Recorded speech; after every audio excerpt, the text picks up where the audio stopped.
ரவா தோசைக்கு ஒரு சவால் விட மாதிரி நம்ம வந்து இன்னைக்கு வீட்டில் ஒரு ரவா தோசை ரெடி பண்ண போகிறோம். அப்படியா? எஸ். ஹாய், எல்லாருக்கும் வணக்கம். இன்னைக்கு நம்ம ஒரு டிஃபன் ரெசிபி பண்ண போகிறோம். அதில் எப்படி தெரியுமா, ஹோட்டல் ரவா தோசைக்கு ஒரு சவால் விட மாதிரி நம்ம வந்து இன்னைக்கு வீட்டில் ஒரு ரவா தோசை ரெடி பண்ண போகிறோம். அப்படியா? எஸ். என்ன சவால்? ஆமா, நம்ம ஹோட்டல்ல சாப்பிட்டாதான் கிறிஸ்பியா கிடைக்குமா அப்படின்னு கேட்டா அங்கேயே கிறிஸ்பியா வராது. சுட சுட சாப்பிட போனா சப்போஸ் இது அப்படி கிடையாது.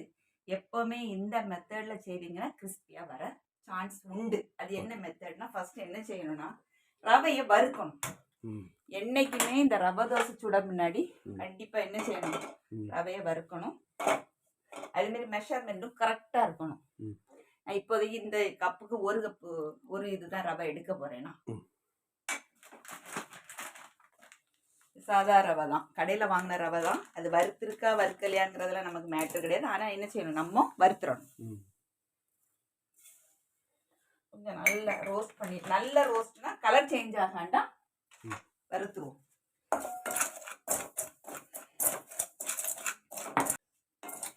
இதுல 2 ஐட்டங்கள் வந்து நம்ம சேர்த்துட்டோம்னு வைங்களாம், தோசை வந்து நல்லா கிறிஸ்பியா வரும். ஓகே.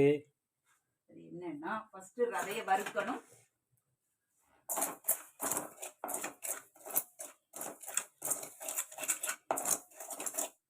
ரவையை வறுத்தோன்னு ஒரு மனம் வரும். இப்படி ரவையை வறுக்கும் போது டக்குன்னு தோசையை ரெடி பண்ணாண்டா. ஒரு 2 மணிக்கு மாவு கலக்கி வச்சிருந்தாலும் அந்த கிறிஸ்பினஸ் நமக்கு வந்துட்டு தான் இருக்கும்ண்ணே. சரியா? மனம் வந்துட்டு கலர்லாம் சேஞ்ச் ஆகண்டா. இது இருக்கட்டு. நான் வந்து இப்போ இதுக்கு ஒரு கப்பு இதுதானே எடுத்தேன். அதுக்கு மெஷர்மெண்ட்டுக்கு 1 சோறெல்லாம் அரிசியெல்லாம் வகைக்கு 1க்கு 3 தண்ணி ஊற்றுவோம். அதே மேட்டரில் இது அதே பேட்டர்னில் ஒரு 3 ஸ்பூன் தண்ணி ஊற்றி கோர வச்சுருவோம். 3 கப்பு. இந்த கப்புக்கு மெஷர்மெண்ட் இந்த கப்பு தானே சரியாப்பா? 3 கப்பு தான், இல்லை 4 கப்பு விடலை. நான் வந்து 3 கப்பு ஊற்றிருக்கேன். ஊற்றிக்கிட்டு லைட்டாக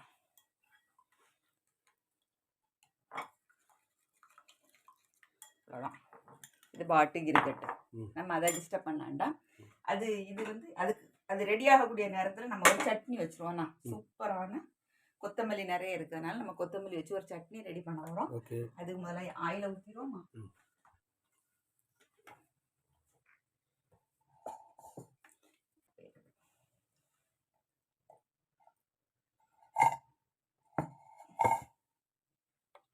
இதெல்லாம் டெக்னிக்காக தான் விடணும் போல. சரியாப்பா? நம்ம வேலைகளுக்கு இது செட் ஆகாதுல்ல பாட்டு.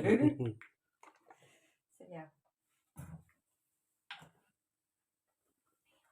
கொஞ்சமா ஒரு 2 ஸ்பூன் போல போட்டிருக்கேன்.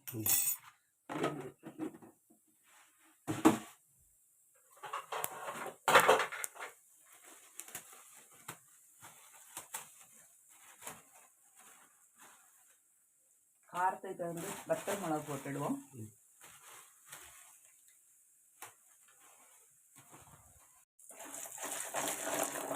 இந்த எண்ணெயில என்ன மேலே திரைக்கும் சேஃபா மிளகாத்தூள். கொஞ்சம் ஒரு டார்க் கலர்ல செவக்க மாதிரி என்ன செய்யறோம்னா வறுத்துடணும். எடுத்து வச்சுருவோம்னா, ஏன்னா இவ்வளவு எண்ணெய் தேவைப்படாதுல, அதுக்காக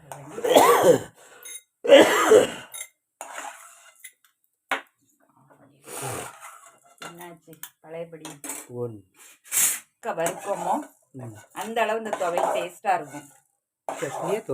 துவையல் கட்டி, ரொம்ப கட்டியாவும் இல்லாம ரொம்ப தண்ணியாவும் இல்லாம. ஏன்னா ரவா தோசையில அந்த கிறிஸ்பியா வரும்போது நம்ம சட்னி எல்லாம் ஊற்றினா கோந்துரும். அப்ப அந்த டேஸ்ட் வந்து நமக்கு நம்ம நினைச்ச டேஸ்ட் வராது. சாதா முருகல் தோசையா இருந்தாலும் சாம்பார் ஊற்றி சாப்பிட்றதோட அதுக்கு சைடிஷ் தருவாங்கல்ல, சட்னி வச்சு சாப்பிட்டு பாருங்க, டேஸ்ட் நல்லா. வெள்ளைப்பூடு, அது கூட 2 பல்லாரி நறுக்கி வச்சிருக்கேன்.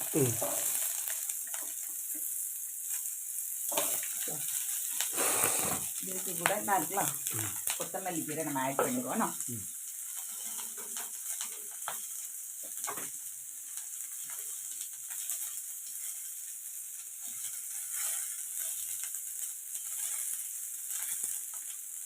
கழுவி தான் வச்சிருக்கேன். ஏன்னா நான் வந்து இது ஃப்ரெஷ்ஷாக இருக்கணும்னு சொல்லி தான் இப்படி காணிக்கேன் உங்கள்கிட்ட.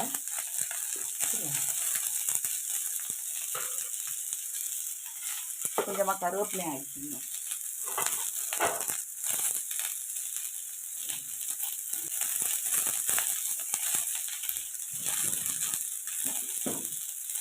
ரெண்டு ஜீரகம்,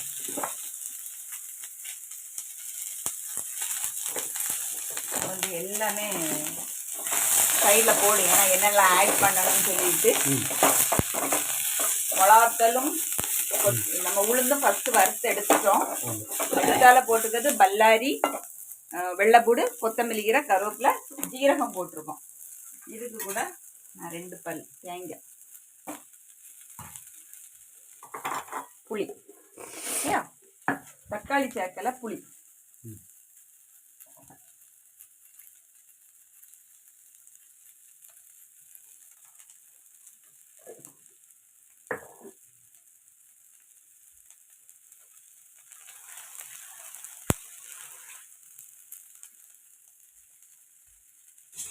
வந்து தனிப்பட்ட முறையில் வறுத்த காரணம் வந்து நல்ல வறுபடலைன்னு அது பச்சை ஸ்மெல் அடிக்கும்.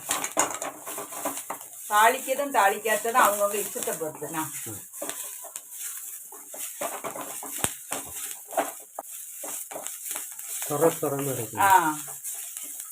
இந்த மெத்தடில் அரைச்சா போதும். உப்பு போட்டுருவோமா? நமக்கு தள்ளி போங்க.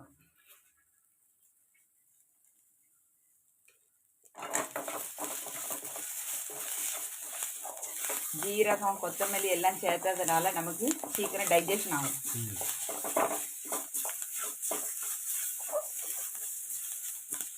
போட்டு ஆஃப் பண்ணியிருக்கோம். சரியா, பண்ணியாச்சு. இதுக்குள்ளதை தனியாக எடுத்து வச்சுருவோம். நீ ரவை கடைக்கு வந்துடுவோமா? நான் வந்து 1 கப் ரவை சேர்த்தேன், அப்படி தானே? இதுக்கு கூட பச்சரிசி மாவு எடுத்திருக்கேன்.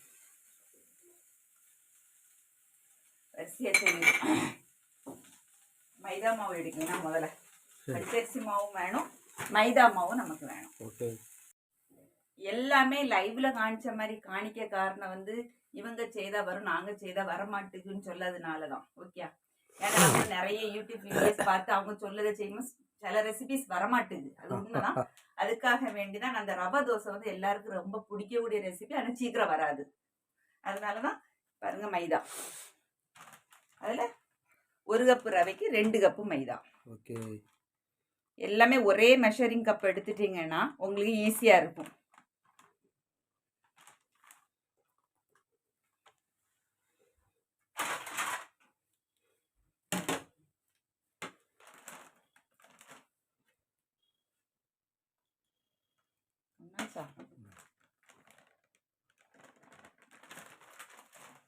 சேர்த்து 2000. சரியா, அடுத்தால அரிசி மாவு, பச்சரிசி மாவு. இது நம்ம கடையில் வாங்கின பேக்கெட் மாவு. எல்லாமே நம்ம பாட்டில் தட்டி வச்சிருந்தாலும் பெரியதுக்காக வேண்டி நம்ம வந்து இது பண்ணுவோம்.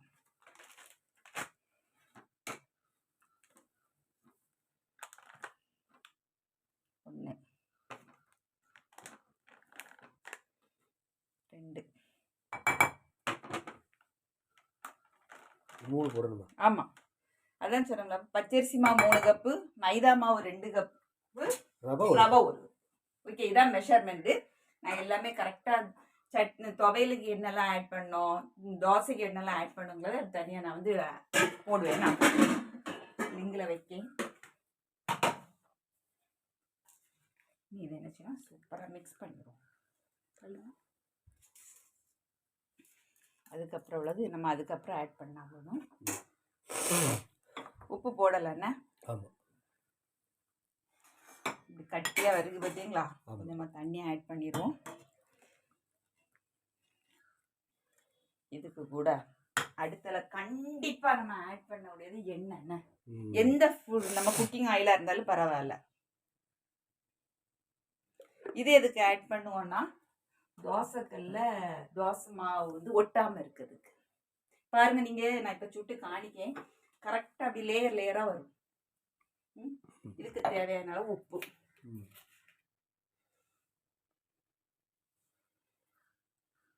உள்ளி கருவேப்பிலை காய்கறிகள் எதுவாக இருந்தாலும் நீங்கள் போடலாம். நான் வந்து இன்னைக்கு போடக்கூடிய ஐட்டம் வந்து நல்ல மிளகு கொஞ்சம், ஜீரகம்,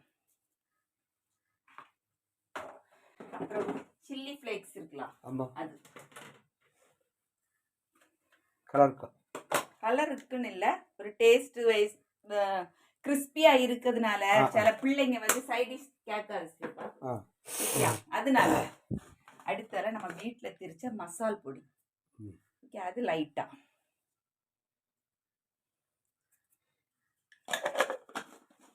அதுக்கப்புறம் கருவேப்பிலை. எதுவுமே நம்ம கட் பண்ணி எடுத்து ஒண்ணுமே சேர்க்க போறது இல்ல. கொத்தமல்லி கீரை எல்லாம் சேர்க்கல, ஏன்னா நம்ம சட்னியை கொத்தமல்லி கீரை வச்சு ரெடி பண்ணனால அது சேர்க்கல. கருவேப்பிலை நிறைய போடுவோம். இவ்வளவு போட்டுட்டு காயப்பொடி போடணும். எப்படி போட்டு மிக்ஸ் பண்ணிடுவோமா? சரி, இதெல்லாம் ஒதுங்க வச்சுட்டு அடுத்த உள்ளதை பார்ப்போம்னா. ஓகே. தோசை நான் சிம்ல வச்சிருக்கேன்னா 2 மிளகாத்தூள் வருத்தம்லாம் அதை போட்டிருக்கேன். கூட வந்து இந்த சில்லை ஃபர்ஸ்ட் போட்டு பொடிச்சிட்டு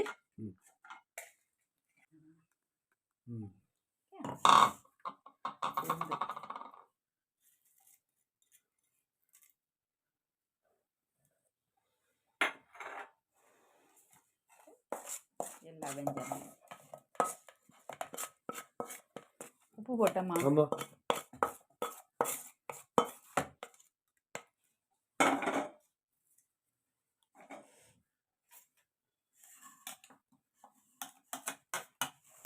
ஃபர்ஸ்ட் அரைச்சி பார்ப்போம். தண்ணி காணாட்ட நம்ம ஆட் பண்ணிடலாம்னா. Okay, super taste. தாளிச்சிருவோண்ணா. ஆமாம், தாளிச்சோ வறுத்த எண்ணெய் இருக்கலாம், அதையே ஊற்றிடுவோண்ணா. கண்டிப்பாக.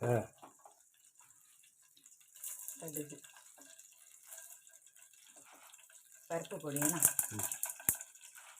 உளுந்து போட்டு அரைச்சிருக்கோம்.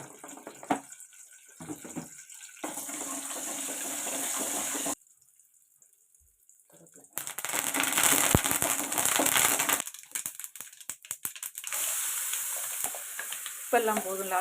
ஆமாம், போதும்.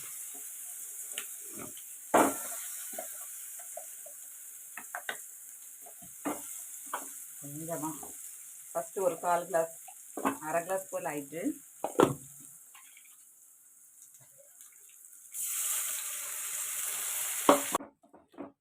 ஒரு சிம்ல வச்சு ஒரு 5 நிமிஷம் இருக்கட்டும்னா.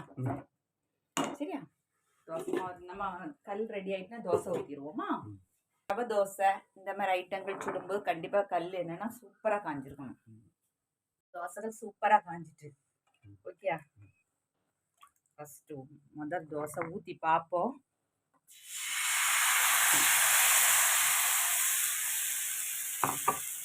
இது இருக்கட்டு. லைட்டாக வெந்து வரும்போது நம்ம வந்து ஆயில் ஆட் பண்ணா போதுன்னா.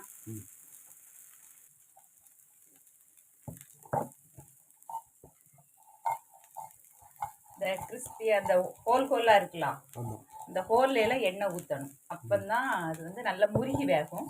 ரெண்டாவது ஃபுல் ஃப்ளேமில் வைக்காம மிதமான ஒரு இதில் வச்சா போதும்.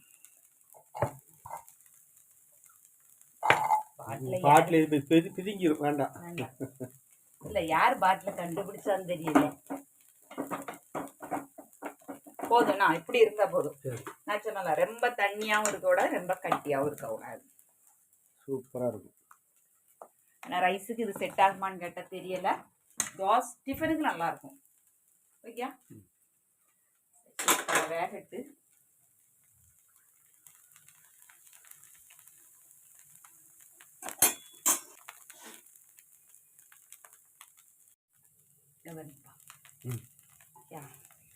சூப்பர். இதுதான் ரவை தோசை. பொன் முறுவலா இருக்கு. பொன் முறுவல். ரெண்டாவது என்ன தெரியுமா ஸ்ரீபா? தொடச்சுடுவோம். தண்ணியெல்லாம் ஊற்றி தொடக்காண்டா, சும்மா தொடச்சுடணும். அதே மாதிரி மாவை லைட்டாக மிக்ஸ் பண்ணணும். மாவு கூட ஊற்றிடலாம். பெரிய தோசைகள்லாம் இருந்து வைங்களாம், சூப்பராக வரும். இது அரை கரண்டி மாவு தான். மீடியத்தில் இல்லை, எதமான ஒரு இதில் நம்ம வச்சுருக்கோம். விட்டுருவோமா?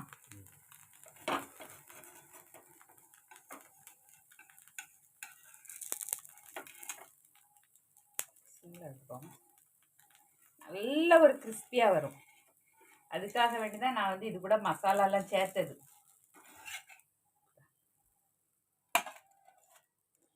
இது இந்த எடுத்த உடனே மட்டும் கல்லை நம்ம என்ன செய்யணும், சிம்மில் வச்சிடணும். வச்சுட்டு இந்த மாதிரி ஒரு டிஷ்யூல தொடச்சிட்டு, என்னன்னா இந்த நான்ஸ்டிக் கல்லை விட இந்த கல் சூப்பர் கல். சூப்பர். இரும்பு கல் வந்து ரொம்ப நல்லது. ஸ்பூனெல்லாம் விட்டு தேய்க்க கூடாது. இந்த மாதிரி ஹோல்லாம் கிடந்தா கிடக்கட்டுனா, ஏன்னா இதுல எவ்வளவு எண்ணெய் நம்ம விடுவோமோ அதுக்கு தக்கன ஒரு கிறிஸ்பினஸ் கிடைக்கும். மிதமான சூடுல சுடணும். இதுதான் இதுக்குள்ள மெத்தட். சரி, நம்ம வந்து இதை ரெடி பண்ணிட்டு பார்ப்போமா? எப்படி இருக்கு எண்ணெய்? இதுல நம்ம வந்து சட்னியோ சாம்பாரோ ஊத்தி சாப்பிடும், இது கோந்துரும் கண்டிப்பா. ஆனா இது அப்படி இல்லை, கிறிஸ்பியா இருக்கும். சின்ன பிள்ளைங்களுக்குலாம் என்ன பாருங்க சவுண்டு கேட்கும். ஓகே, ட்ரை பண்ணுங்க, எல்லாமே ட்ரை பண்ணுங்க தான். இதுல என்னென்ன நம்ம ஆட் பண்ணியிருக்கோம், எவ்வளவு இது வால்யூம் ஆட் பண்ணணும், அடுத்தால வந்து திரும்பி நான் சொல்லி, ஏன்னா நான் ரவை தோசை ரொம்ப விரும்பி சாப்பிடக்கூடியவா. ஆனா எனக்கு அது கரெக்டா பேட்டர்ன் வராம இப்பதான் செட் ஆயிருக்கு. அதனால மறுபடியும் சொல்லி, ரவை வறுத்துருங்க. ரவையை ஃபர்ஸ்ட் நல்லா வறுத்துருங்க. அடுத்தால கண்டிப்பா அந்த மாவு கூட குக்கிங் ஆயில் ஆட் பண்ணுங்க. மெஷர்மெண்ட்டும் கரெக்டா ஞாபகம் வச்சுடுங்க. 1 2 3 இந்த மாதிரி மெஷர்மெண்ட் நம்ம வச்சுட்டு நம்ம ரெடி பண்ணா எப்பனாலும் ரெடி பண்ணி சாப்பிடலாம், எத்தனை நாளும் சாப்பிடலாம். ஓகே, இதே மாதிரி சட்னி சூப்பரான ஒரு சட்னி ஆகும். சட்னிஸ் நிறைய வெரைட்டிஸ் இருக்கு, இதுக்கு இது சூட்டபிள். ஓகே, செய்து பார்த்துட்டு உங்க ஃபீட்பேக்கை கமெண்ட் பாக்ஸ்ல சொல்லுங்க. இன்னொரு வீடியோல சந்திப்போம். பாய்.